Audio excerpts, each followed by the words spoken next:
I am going to make homemade bread for some cinnamon buns and buns for dinner tonight. So we have yeast. I keep this in the freezer because I buy such big amounts. Sugar and hot water.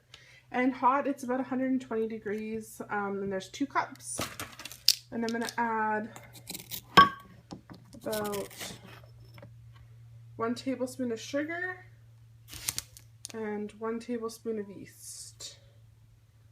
I'm just going to mix it around and let that sit for 5 to 10 minutes.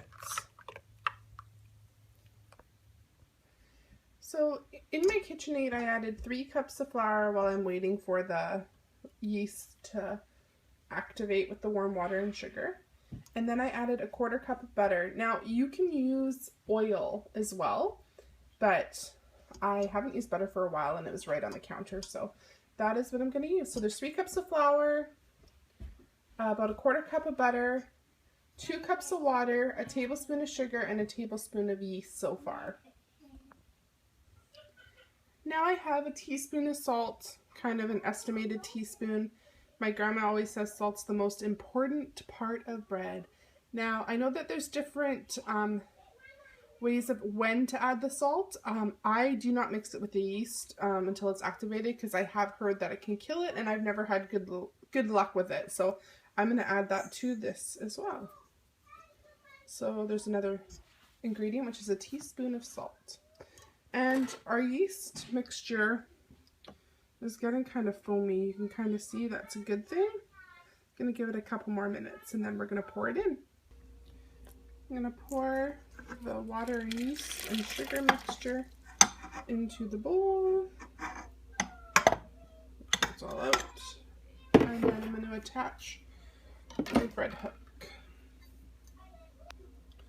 So I've attached my bread hook and obviously lift the bowl up, and I'm going to start it off at the first setting, just so that the flour doesn't come flying up at us. And the warm water will help. Okay, the warm water will help with the butter melting as well. So I've turned it up to the next notch, which on my KitchenAid is number 2, and you can see it's like a pasty, gluey, sticky kind of consistency. What we want to do is we want to add flour until it becomes thicker and not sticky, but a little bit tacky. So we're going to add it 1 cup at a time in the beginning.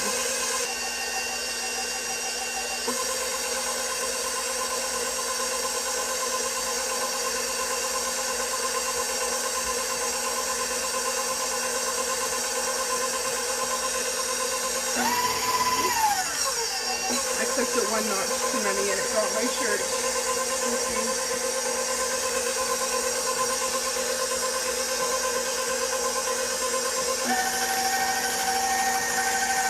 So we're just going to let it mix for a minute and see where we're at with the consistency of the dough.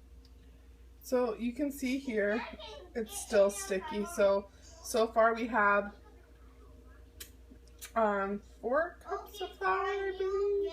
I think it's 4 cups.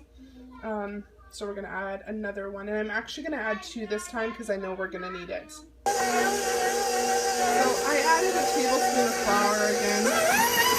I just wanted it smoother. So now I'm going to let it mix on high for about 4 to 5 minutes.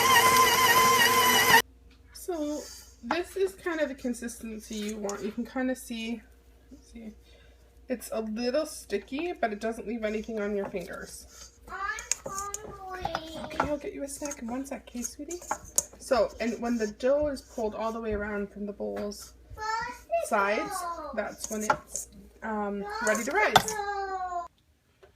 So I removed the bowl from the machine and the dough's in there, and I just have a damp cloth. This is just a fabric napkin, and I just dampen it a little bit, and we're going to leave it on. I'm going to go to work for the next 3 hours, and I'm going to come home and then we'll do the next step. So this is the bread dough after 3 hours. I came home a few minutes early because I'm really not feeling good again.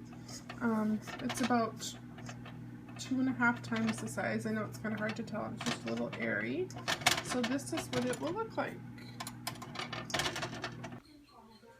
So we have a baking sheet with a silicone pad and probably about 1 tablespoon of cornmeal. Just gonna sprinkle it around and so that the buns can sit on there. You don't have to do this, I just like it for a texture.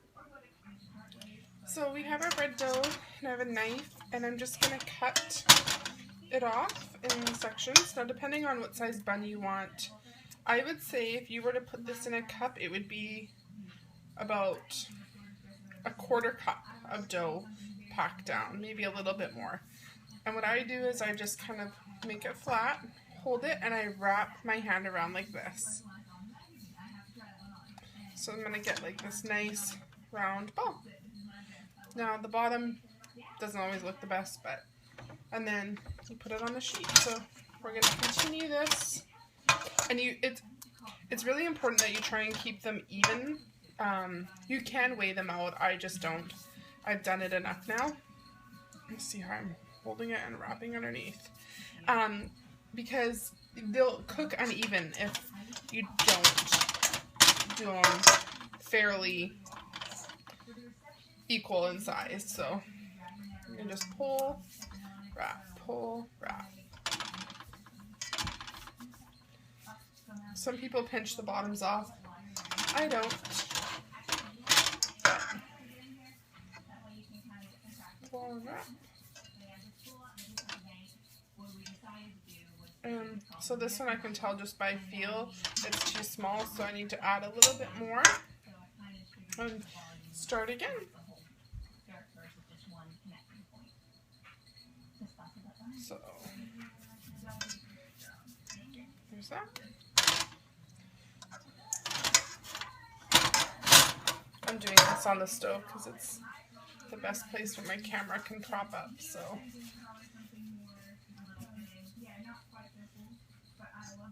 There's the other one.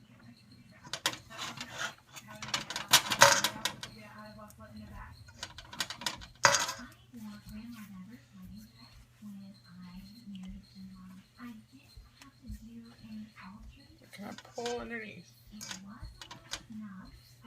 This takes, I mean, I've been doing this. My grandma showed me how to do this. This one's actually too big.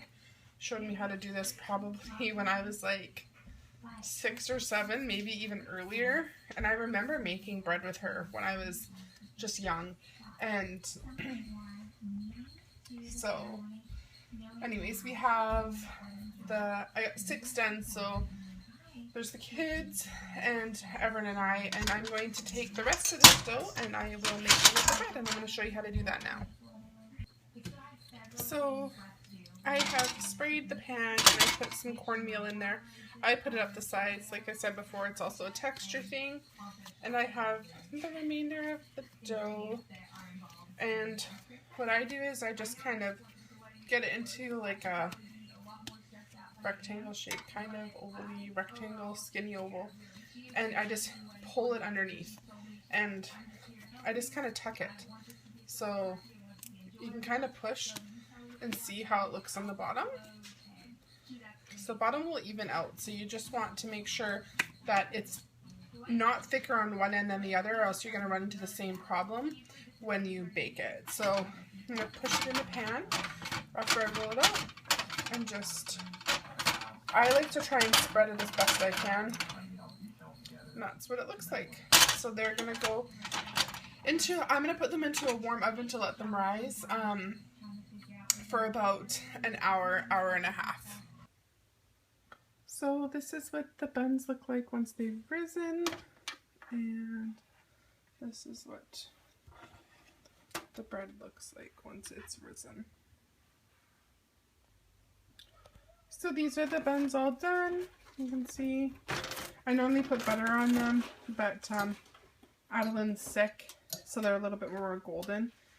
She's sick, so I did not get to that in time. And this is the loaf of bread. It's hot, so I can't really turn it to show you how high it is, but it's high. So that's our bread and buns. Yum!